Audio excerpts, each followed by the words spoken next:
喺上一集咧，我同大家分享過關於長江三峽水壩嘅問題啦。呢一個零禮拜，哇！而家長江啦、下游啦，同埋黃河啦、淮河咧都出現問題添啊！呢個影響好大。一個水利嘅專家，亦都係中共嘅前高層李銳先生咧，佢嘅一啲睇法。咁啊，今集會特登再分享多。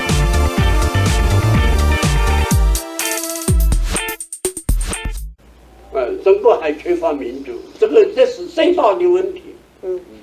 那是什么时候？ In his 80s and 90s, Li Rui and the party finally learned to tolerate each other, and he concentrated on writing. But censorship is tightening up again, and his books not welcome to party leaders. 啊，这个书为什么不能在国内买？这个你应该理解，不要问我。现在我对熟人很多人什么意见呢？你现在什么事情可以不做，什么话不要讲了，你活下来就行了。所以你还不放心，还要来采访我。李銳先生因為當年係反對起三峽水壩啦，咁寫咗好長嘅文章，咁啊毛澤東睇到好欣賞佢，請咗佢做佢嘅私人秘書，佢又了解咗高層好多嘅事，因為佢由中共咧由開始一路跟住最機密嘅嘢都知，過身嘅時候佢之前嘅日記係成本交晒俾美國胡佛研究所，佢個女帶咗個美國咧。喺度保住咗中共好多嘅機密資料。李銳先生喺國內過身之後咧，佢個女喺美國就話佢爸爸係唔想用共產黨嘅方式咧去國葬啊。咁啊，譬如冚5星旗嘅呢啲咁，佢有骨氣啦，同埋個人有風骨啊，所謂嘅，有佢睇嘢嘅獨立嘅思考。佢有本書叫《李銳新政見：何時憲政大開張》。咁我抄錄咗一啲嘅。佢嘅説話都讀下俾大家聽下。83頁咧，佢都有講到中國裏邊嘅經濟咧總量係大躍進啊，但係同時呢個污染啊、道德啊、貧富懸殊啊、貪污腐敗呢啲嘢咧都係越演越烈啊！大大小小嘅腐敗分子上下其手，互相勾結，使共產黨咧淪為咗一個利益集團，構成咗新興嘅一個權貴資本主義同埋官僚資本主義。佢就話呢個主義其實已經代替咗好多原有嘅初心同理想。咁佢有一度地方好得意喎，就係共產主義最初頭咧，佢哋成班人去探，譬如話當時嘅蘇聯啦，探當時戰後嘅日本啦，發覺哇，去咗幾十日咧喺日本啊，淨係食得一隻雞蛋，即係周圍商店啊，蘇聯又係，日本係商店裏邊乜都冇得賣嘅。佢就發覺咧話自己身為一個共產黨員咧，好榮譽感啊！即係喺中國國內咧，係都可以即係基本上嘅嘢都有得買到咁。咁但係到佢後期咧，佢再研究深入咧，再反省，包括共產同埋資本主義嘅嗰幾十年都有變化嘅。佢就提到咧，佢話咧喺一本書叫《英國工人階級狀況》嗰度咧，入邊講緊剝削童工啦，好殘酷嘅，好殘酷。我諗有啲似嗰本書啊，講 Oliver 話我可唔可以 Can I have more？ 咁即係攞個碗去排住隊啲童工咧。咁嗰個主人啊，個 boss 咧就揾個殼敲佢個頭噶嘛。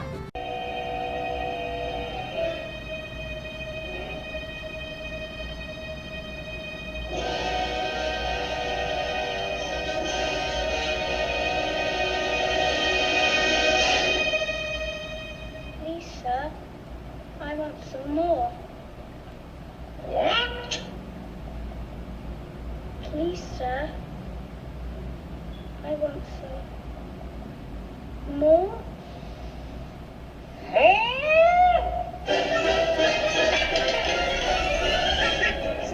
個情況好殘酷嘅嚇，但係記住嗰個係近80年前㗎啦，即係佢話恩格斯晚年思想已經有變化，同意走議會鬥爭嘅道路，因為看到了資本主義本身在變化，資本主義咧自己都進化緊。馬克思自己都重視人嘅，咁啊，但係佢話列寧毛等咧就不講人嘅，只講黨階級。把世界搞得非常簡單，呢一點好緊要。佢話佢哋睇得好簡單嘅，就兩個階級嘅啫，革命同反革命。唔聽我嘅就做低你，不聽我的就把你幹掉。咁佢要小心，其實主義任何嘅主義咧，唔係真理嚟嘅，只喺度發展進化緊嘅嘢，同自然科學好唔同喎。譬如我哋話太陽從東邊升起咁樣，呢啲嘅自然科學咧，真係原則上係不變嘅。不過任何主義都一路變化緊嘅，就唔係真理。佢話 Bill Gates 比爾蓋樹咧，就是最好的共產黨員。中國還沒有這樣的共產黨員，點解？大家都知啦，佢將自己咧80%、90%嘅身家變成一個基金啊嘛嚇，咁啊去幫助全世界，包括喺中國裏邊咧成立咗即係投資咗幾十億美金咧，譬如講緊疫苗啊，希望將世界嘅貧窮啊、將世界嘅一啲深度影響人嘅病咧，譬如話我哋叫 polio 啊、小兒麻痹症呢啲能夠杜絕啊，或者係肺癆呢啲咧杜絕。佢自己咧個人咧，李銳去過美國訪談之後咧，佢就發覺，咦，而家資本咧已經唔係資本家自己擁有個家族啊，而係分咗出嚟俾社會嘅。譬如我哋好熟悉啦，香港人咧買股票，咁再唔係家族擁有大部分嘅股份，有好多咧啲大公司咧都只係得幾個%係個家族擁有嘅啫。其實已經分咗俾社會嘅，起碼都叫做唔係當年啦，80年前、百幾年前咧嗰個資本主義已經唔同晒嘅。佢話中國係一個冇任何民主傳統嘅國家，沒有自然科學傳統嘅國家，跟西方不同。佢話西方咧喺希臘羅馬開始咧已經有個民主傳統啦，都有佢呢個自然科學嘅傳統。咁但係中國咧只有兩種傳統，一個係咩？一個就皇帝嘅傳統，另一個咧就係儒家思想嘅傳統，孔夫子嘅傳統。所以都係講緊呢啲嘅倫理啊，即係聽話啊、服從啊、皇帝啊、好皇帝、衰皇帝啊，係呢啲咁嘅諗法。佢話咧係一點我就覺得好妙啊，覺得話後來共產黨一來就結合得更厲害，即係將中國人傳統嘅皇帝嘅思想同埋孔夫子嘅思想咧，再結合埋共產主義咧。係零零舍舍另一套嘢發生咗。李銳又講到一度幾特別，中國幾千年咧封建傳統，亦都有農民戰爭嘅傳統，但係從來沒有人權呢個思想傳統。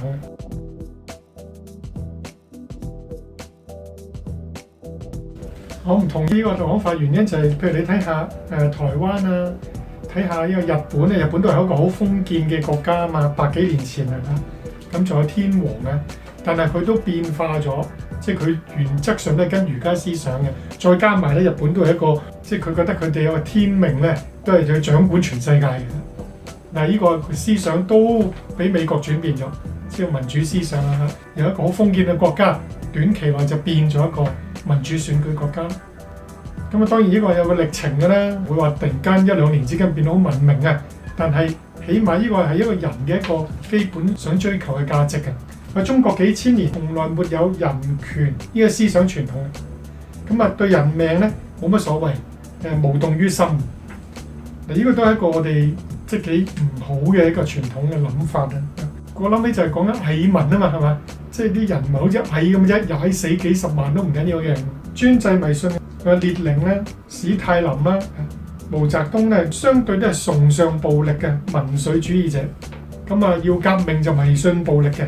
同埋咧都依靠暴力啦，壟斷權力、資源同埋思想之後咧，資源譬如我哋而家講緊錢啊、人啊、權啊，同埋壟斷埋思想喎，即係改造人嘅思想。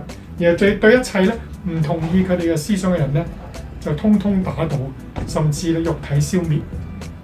呢個就係咁嘅，真係喺共產主義嘅階級鬥爭嘅觀念咧，就係首先揾個第一個敵人，首要敵人要打嘅時候咧。佢甚至聯同佢第二個敵人一齊打佢嘅喎，變成朋友喎。不過首要敵人冧咗之後會點啊？第二個敵人咧就變咗第一個敵人咯，變咗首要嗰個咯，跟住就打到佢咯。呢就逐層打低嘅。呢個貫穿咗頭先佢講嘅講法就係佢只有好簡單嘅世界觀，敵人同埋自己，敵人同自己，永遠就係咁諗下。咁所以你一係就跟晒佢，一係就始終都係佢敵人。咁佢講到咧就係即係毛澤東啦，用咗革命暴力改造的手段，他尤其要改造人的思想，用自己的思想改造所有人的思想。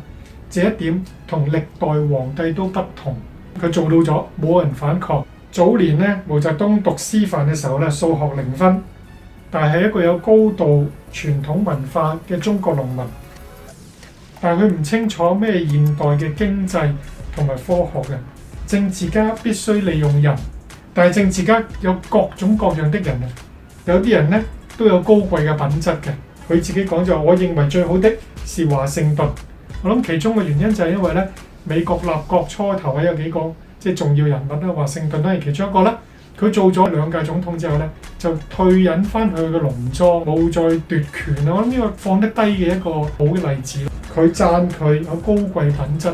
到本書嘅尾嗰度咧，有講到佢同阿李普啦、黎樹啦3個成咗密友啊、老友記，可以乜都講得。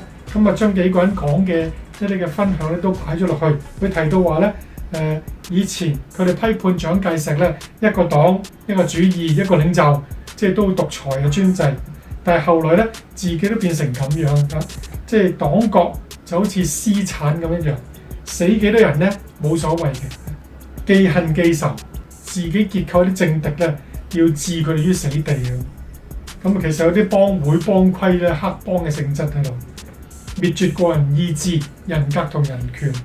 佢話呢個違背咗人類進步嘅呢個普世規律嘅喎。佢一個好有意思嘅説話咧，79頁講到咧，佢話人類歷史社會嘅發展過程係民主同專制，係民主同專制，法治同人治。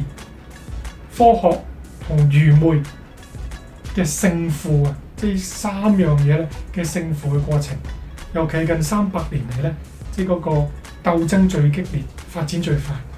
幾個老人家反省緊、回憶緊、評論緊共產主義同埋資本主義依幾十年嚟啦嘅發展啊嘅變化，咁都提到咧，即係唔好走上個人崇拜啦、領袖專政、壓制、鎮壓異己、官僚特權嘅呢個蘇聯70年亡國嘅一個教訓。如果你中意呢個短片咧，好歡迎你撳 like 啦，或者係 share 啦，分享俾你嘅朋友。亦都可以最好咧就撳埋下邊呢個subscribe 嘅訂閱掣啦，紅色嘅掣，咁就免費訂閱。撳埋嗰個小啷啷咧，就更加會有新片自動通知你。睇李銳先生好有勇氣嘅，去批判翻自己嘅人生啦，同埋自己嘅信仰啦。我都睇翻，咦，佢都提到一個專制嘅政權啦，幾咁嚴重啊！我又諗翻，咦，有啲人朋友都以前講笑講嘅話，基督宗教咧就係一個有神嘅共產主義，共產主義咧就係一個無神嘅基督宗教。再諗深入啲咧，唔係咁嘅一回事喎。點解咧？因為雖然大家都有種專制，一個講唯一嘅真神，唯一嘅真神，一個都講緊佢自己唯一嘅主義，甚至兩種都有某種程度嘅專制。但係信仰裏邊咧，喺個教會裏邊咧，你有絕對嘅自由嘅。我哋唔會撳住你一定要咁諗。你反對，甚至我哋話魔鬼點嚟嘅，知唔知？知道喺靈性嘅世界咧，冇時間觀念嘅，你知冇身體，冇呢啲腐壞。冇細菌侵蝕你啊，冇死亡嘅一個環境咧，其實就冇咗時間呢個觀念。咁從起初有天使咧，佢覺得自己會同天主啊神咧係起碼一樣嘅個地位，冇理由要跟隨你嘅。佢有絕對自由咧，甚至離開佢嗱，魔鬼就係咁嚟咯，就話。咁人都係咁個，人有絕對嘅自由，拒絕耶穌基督都得嘅。但我哋又唔會打壓你啦，唔會揾棍搏你啦，韞你坐監啦，因為呢個係心靈嘅自由啊，反而只能夠用愛咧去包容啦，去鼓勵，去幫助。咁希望一日認識到我哋叫真理。真理意思就係嗱，老實講，如果你有細路仔，你知啦。如果我係爸爸，只有一個爸爸嘅啫，就係我啦。咁我點可能唔咁嘅教佢咧？係咪咧？即係個唯一嘅真神嘅角度都係咁嘅喎。點會唔咁嘅喎？真係得一個神嘅咋，唔好信其他嘢。咁好似好專制，但係同時有一個絕對自由。不過喺即係共產主義就唔係啦，就只有敵同埋我。唔係我嘅話咧，就一定要逐個層次咁去滅絕你嘅。咁呢個係一個好唔同嘅地方啦。所以仍然好值得嘅喺生命裏邊追尋下一個好似好專制，不過都係一個真理嘅信仰。我哋下次再分享下。